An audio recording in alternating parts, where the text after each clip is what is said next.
This is your News Source Evening Bulletin for today, Tuesday, the 4th day of June in the year 2024.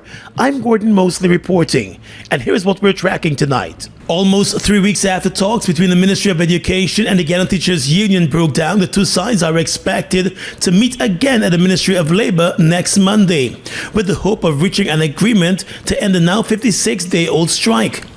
President of the Guyana Teachers Union, Mark Light, made the announcement this morning, telling teachers during a Facebook Live that as a reasonable union leader and educator, he dispatched a correspondence to the Chief Labour Officer, Danishwar Dunarain, on Monday, requesting a resumption of the meeting with the Ministry of Education. We are cognizant of the fact that our educators are in dire need of a livable salary. We are also cognizant of the fact that we are a responsible union. We are a responsible trade union body. As your president, I took the liberty yesterday to reach out to the Chief Labour Officer as a responsible union leader, as a responsible Guyanese, as a responsible educator, to reach out. The union was hoping to have the meeting with the Ministry of Education this week. However, due to the fact that the Chief Labour Officer is out of the jurisdiction, it was agreed that the meeting will be held next Monday. Light said as mature and responsible leaders, it is important too for the union and the Education Ministry to meet to iron out their differences, noting that the strike action cannot continue indefinitely. He said the union is prepared to compromise on the time frame for the multi-year package for teachers. However, the terms of resumption must include an interim across-the-board payment to all teachers of 20%. Initially, the union was pushing for the government to negotiate a 2019 to 2023 multi-year agreement. But understanding the need for compromise, it is now willing to have the agreement cover the period 2022 to 2024 to include the years proposed by the government. But Light stressed that for teachers to return to their classrooms, an interim payout must be made. Until then, the strike could continue. But the strike continues because until the favorable terms of resumption are inked, the strike continues. And I want everybody to know that the strike has not been called off. The strike continues until we have favorable terms of resumption that will pave the way for conciliation, and if conciliation fail thereafter, for us to initiate the process of arbitration. The government has dubbed the strike action political, but the union leaders said for the thousands of teachers, it's not. In an interview last week, the Minister of Education, Priya Manik-Chan, told News Source that her ministry remains open to discussions with the GTU, but those discussions must be done respectfully. As the strike continues, more than 50% of the nation's teachers remain at home. The Education Minister has said that while the ministry is prepared to begin negotiations, it will never do so under duress. More news coming up in just a moment.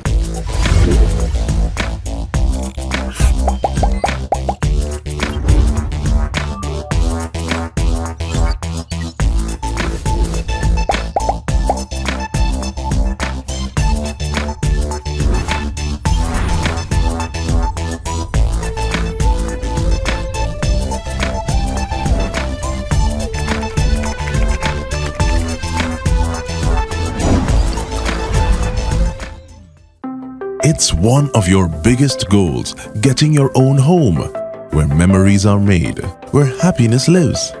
You may feel that home ownership or renovation is beyond your reach, but we at Republic want you to know that there's always a way.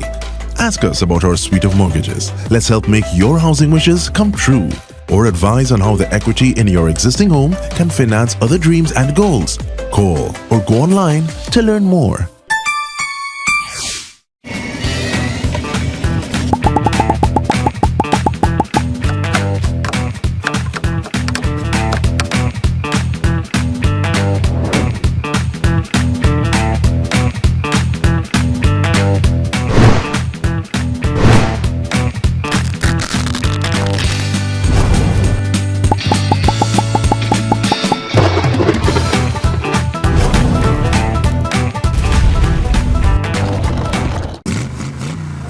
Revive your excitement and win the chance of a lifetime with Lucozade Energize Your Drive promotion. Enter to win a fully loaded Toyota CHR or a ton of cash. $500,000 and $250,000 respectively. Just purchase 2 or more Lucozade 360 milliliter at participating outlets. Write your contact details on the back of the receipt and place them in the marked boxes nationwide. It's that simple. And you're on your way to energize your drive with Lucozade. This promotion runs April 12th to June 7th, 2024. Terms and conditions apply. The Father's Day Cultural Extravaganza is here again. Yes, it's dedication to Daddy 5, A Father's Dream 2. Featuring Marissa Morgan Bonney, Romel Edmondson, Keisha Sam, Delisha Wright, Simone Dowding, Jolyon Harry, Colin Ambrose, Mosa Telford, Frederick Minty, Antoine De Silva, Ryan Headley, Creative Arts Dance Troupe, and others. On Sunday, June 16 from 8 p.m. at the National Cultural Center. Tickets are $2,500. Directed by Sharon Cadogan Taylor. The Ministry of Natural Resources, through the Guyana Geology and Mines Commission, is currently exploring new sites for sand mining amid a rapidly growing demand for sand mining permits, according to Natural Resources Minister Vikram Barrett. According to the minister, with the construction sector on the rise in the country, the GGMC has seen an influx of applications for sand mining permits, particularly for the Suzdijk-Linden Highway. However, he said the commission is confronted with the issue of many of the persons seeking sand permits have leased lands for agriculture purposes, and the need to strike a balance between mining and housing development also. There are a number of people trying to acquire sand mining permit on the highway. However, GGMC will not be in a position to issue a permit if an objection is not given by Lands and Survey. Now what is happening is that a lot of people have lease on the highway, but it is mostly agricultural lease. So GGMC will not allow mining, or cannot, I should say, allow mining on an agricultural lease. It has to be converted, and the only way it can be converted is through the Guyana Lands and Survey Commission before we can issue that. Further, the Natural Resources Minister explained that with the government moving to regularize a number of communities along the Suzdijk-Linden Highway, coupled with the President's plan to build Silica City, the GGMC is in the process of identifying new areas for sand mining. So we are looking at new areas, but I understand that most of the application and most of the prospective miners, their preference is on the highway. You know how truckers and miners operate. They prefer to just turn into the highway and be able to access that.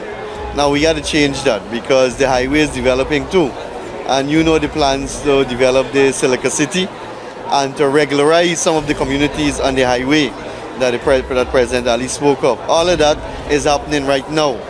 So it is difficult to have sand mining operation ongoing within close proximity to housing area on the Linden-Suzdijk Highway.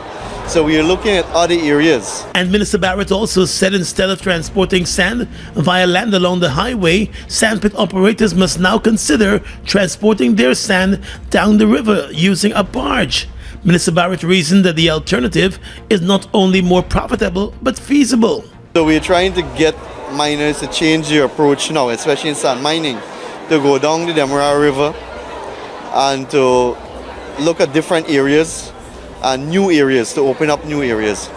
But however, the areas close to the Suzdijk Junction is the high demand area, but you would understand that that is the area earmarked for Silica City and for the housing development.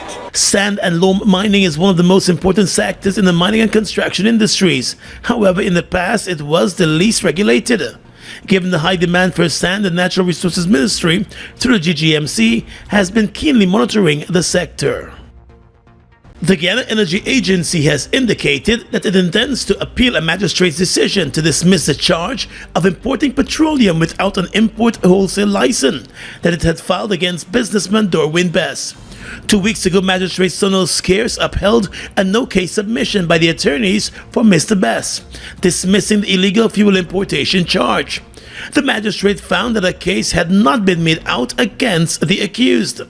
In a statement last evening, the Guyana Energy Agency said it believes that the magistrate erred with his decision, adding that it presented the evidence of 5 witnesses against the accused in the matter. The GEA is contending that between the 3rd and 4th of November 2020, at Friendship on the east bank of the Marara, Derwin Best imported 155,000 liters of diesel without authority to do so under an import or an importing wholesale license. The Guyana Energy Agency said it continues its mandate to ensure that persons do not engage in the importation of fuel without the requisite license issued by the Guyana Energy Agency. Best has always declared his innocence in the matter. President Irfan Ali has indicated that his government will no longer be tolerating squatting along the Suzdijk-Linden Highway, and illegal settlements that are new will be dismantled. A number of Venezuelan nationals who have come over to Guyana have been setting up small houses along the Suzdijk-Linden Highway. The president made the announcement yesterday while addressing hundreds of residents at Base Road to Mary, where more than 400 land leases were distributed by the Guyana Lands and Surveys Commission. We have put a sunset on squatting on the highway. So all the new squatting and people now moving into the Emerald Tower area, we have to remove them. President Ali explained that while his government will be restricting persons from squatting along the highway, provisions will be made for those who have to be relocated. It was explained that along the Suzdijk-Linden Highway alone, there are more than 2,300 squatters, and the government will be moving to relocate more than half of those squatters to the Harouni area. Circuitville, for example, which is another area we want to address, we have estimated that only about 60% of those in that squatter settlement can be regularized. And we are ready to work with regularizing the 60%. But we also want the 40% to understand that in not being captured in the area that can be regularized, we want you to agree that we are going to move you and you're going to work with us so we can go, for example, at Harouni, where we have created 800 new lots. It was explained that an additional 800 lots are being developed at Harouni, bringing the total to some 1,600 new lots. The president also said those lots will accommodate persons who are squatting along various sections of the highway between Temeri and Circuitville, where some 1,400 squatters are located. So we have 1,600 lots that we are trying to develop at Harouni. And what we'll get there with those 1,600 lots? School, water, roads, value to the lots that we will give you. Once relocated, the government to the Central Housing and Planning Authority will be providing those persons with a cement and steel subsidy to assist them with the construction of their new homes, it was explained. But when we give you this land, we give you for the empowerment. So most of the persons here, the easy thing for you to do is to build wooden homes or you build your concrete homes.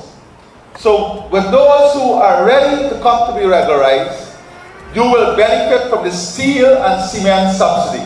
So we'll add you, so you can get the string of cement and the steel to start help you building. And those of you who want to build wooden homes, we will help you with 900 PM of wood. The president said the decision to move squatters into regularized communities is part of his government's development plan for the country. I wonder what you know, man. Jesus. What then? Look like you got the whole of Guyana in your shoulder, boy. But right now me had speed him, boy. Guess who come last night and disturbed me for me sleep and telling me why she ain't got nowhere to stay and want to stay here? Who? Dulce. Dulce? The sick thing? Yeah. You mean the smooth rating? Yeah, buddy. You mean Spanish? Yeah. Mucho español. Mamacita. Buddy, you can listen to me, buddy. Yes, Papi. The play of the year is here. Ronald Hollingsworth brings to you Till I Find a Place in Guyana, the Spanish Connection. June 22 and 23 at the National Cultural Center. Tickets $3,000 and $2,500. Directed by Sharon Cadogan Taylor and Ronald Hollingsworth. Till I Find a Place, the Spanish Connection. It's that Spanish coming inside. Spanish.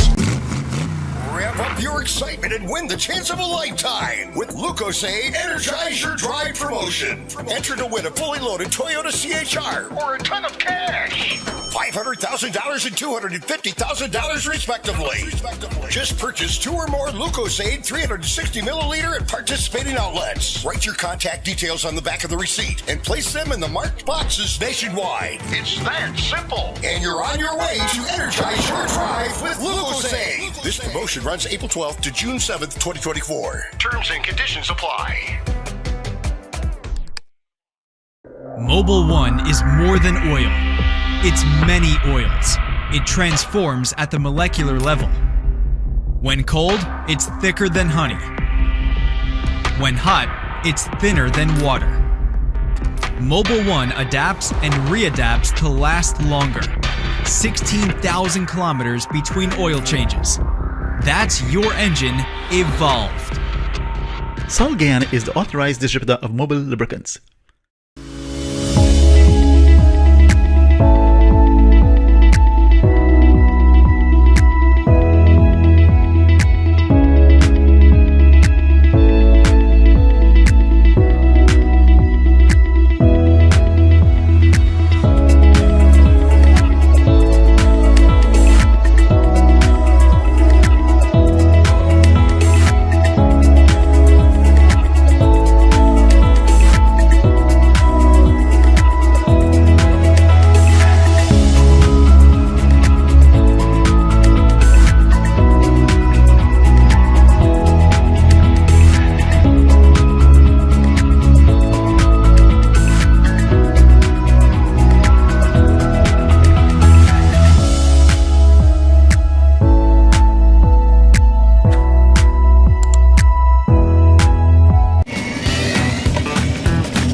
Was your last year? It was so nice.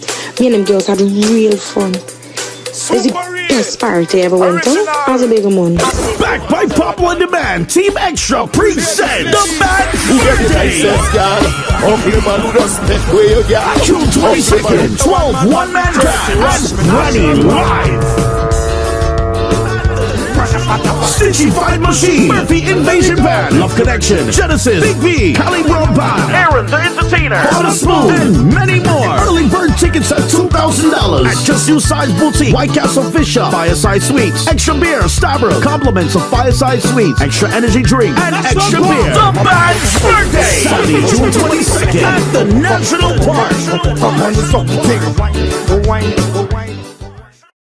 The Caribbean Examinations Council, CXC, has reversed its recent decision to no longer offer agriculture, science, and 3 other subjects as CSEC and CAPE exams. Following a wave of public concern across the region, CXC has now decided to continue to offer the subjects for examinations. The Caribbean Examination Council had planned to move away from offering agricultural science, mechanical engineering technology, green engineering, and electrical and electronic engineering for exams. However, during a press conference today, CXC's Chief Executive Officer and Registrar Dr. Wayne Wesley announced a move to rescind the earlier position. The Council has ruled out a menu of new generation technology and science programs. And while, according to Dr. Wesley, some are not yet at the desired demand, governments and the Council will partner to build demand for the newly added programs. Entrepreneurship, performing arts, physical education and sport, tourism, animation and game design, logistics and supply chain operations, digital media, and financial services are among the new programs introduced by CXC. The CU added that accordingly, today's deliberations with the Minister of Education reinforced the need for collective regional marketing trusts to promote the priority subject areas in STEM education and climate-smart agriculture. The Ministry of Education here in Guyana, in a statement, said Education Minister Priya Manik-Chand had expressed strong opposition to CXC's proposed removal of several technical and vocational subjects from its syllabus. During her meetings with CXC, she made it clear that the Guyanese government does not support the removal of the identified subjects, and those subjects are crucial for Guyana's rapid growth, particularly in the oil, gas, and agriculture sectors. The minister also highlighted that sustainable food investment and skills development are vital for the nation's future, and dropping the subjects would negatively impact students' opportunities and the local economy. She also made Guyana's objections clear during today's stakeholders meeting with CXC, and noted that if the subjects were removed, students taking this year's exams and next year's exams would have been affected. It was also pointed out by Ms. Manik-Chand that the Caribbean Development Bank has made significant investments in the region in countries like Guyana, where 6 new technical and vocational education and training institutions are being established. She argued that the decision was tone deaf to the realities of the region. She also made it clear during the meeting that should CXC discontinue the subjects, Guyana would be forced to find other bodies that could test and certify the subjects. Customs officers attached to the Chetty Jagan International Airport at Temeri today seized a large quantity of gold from 3 passengers who were preparing to board a New York-bound flight. 2 of the passengers are U.S. citizens, while the third is a Guyanese. Their names have not been released, as the probe is ongoing.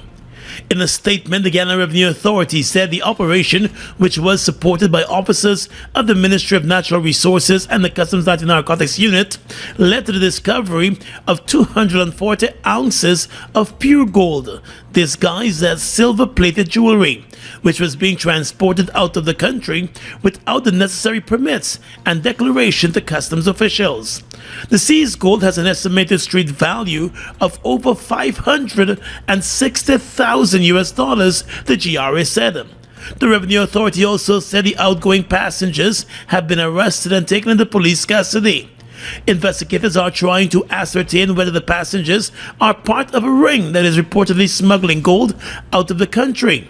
Charges are also likely to be made under the Customs and Anti-Money Laundering Acts, with the relevant authorities in Guyana and the U.S. being informed of the results of the investigations.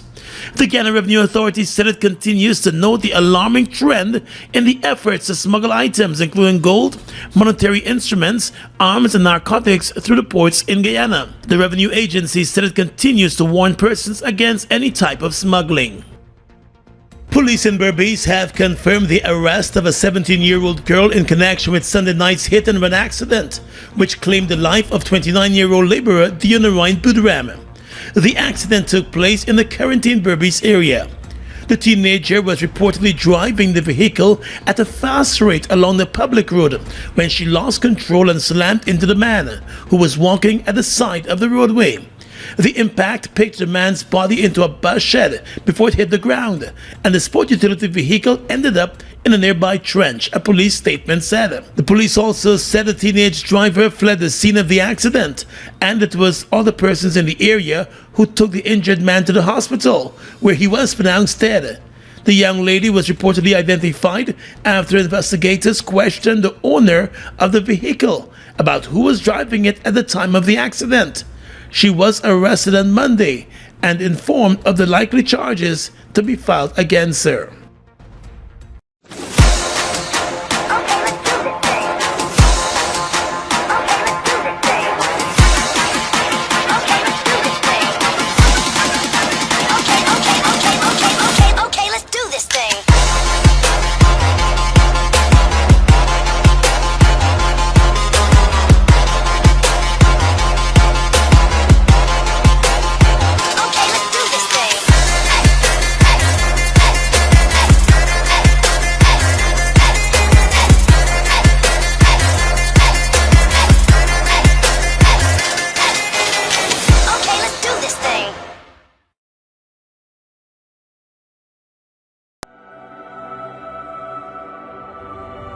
Look at the breathtaking beauty of the Essequibo, from its pristine rivers to its abundant resources.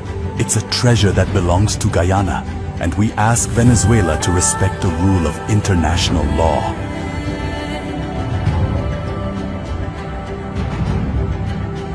Our commitment to this land is not just about ownership. It's about preserving its beauty and resources for our people and future generations. The controversy between Guyana and Venezuela was settled internationally as full, perfect and final in 1899. Essequibo belongs to Guyana.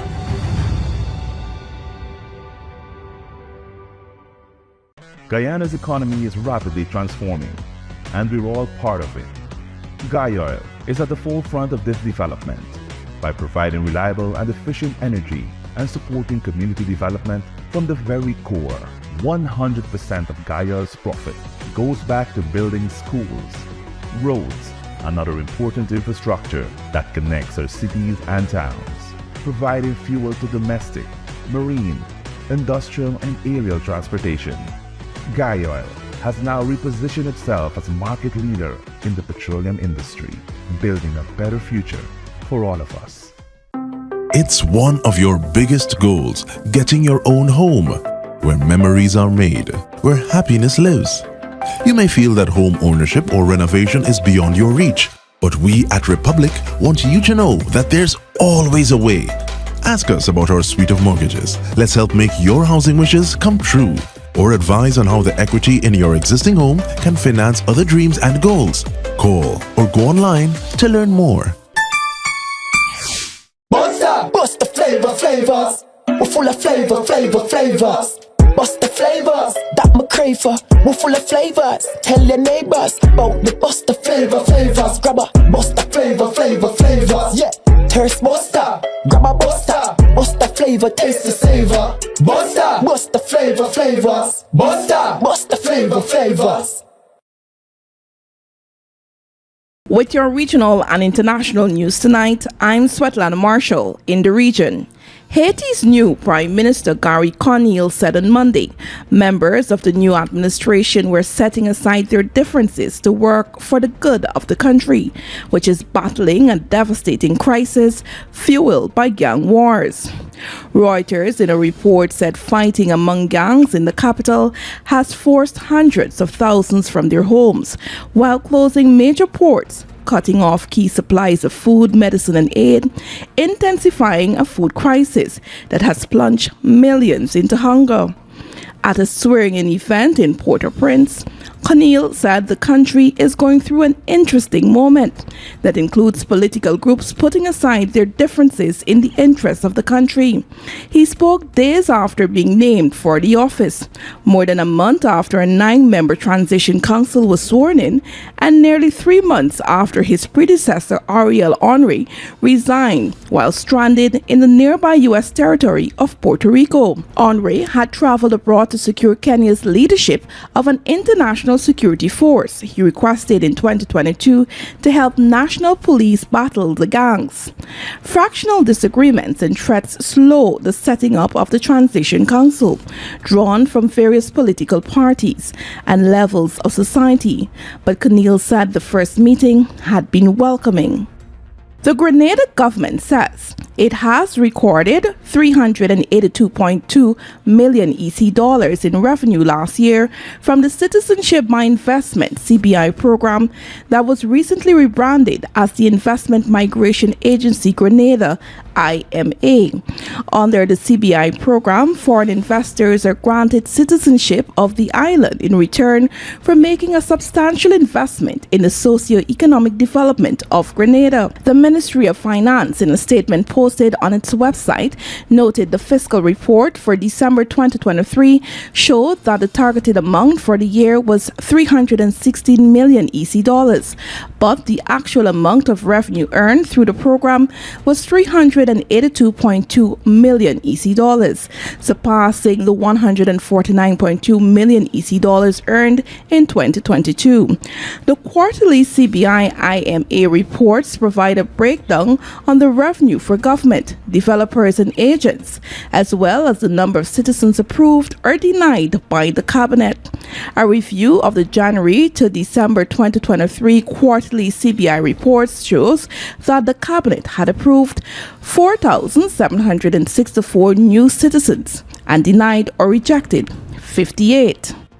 And finally tonight, international news. Indian Prime Minister Narendra Modi looked set on Tuesday to retain power at the head of a ruling coalition, but his Hindu Nationalist Party lost its outright majority for the first time in a decade as voters defied predictions of another landslide. According to Reuters, the outcome spooked investors, with stocks falling steeply as emerging results showed that Modi would, for the first time since sweeping to power in 2014, depend on at least 3 different regional parties whose political loyalties have wavered over the years.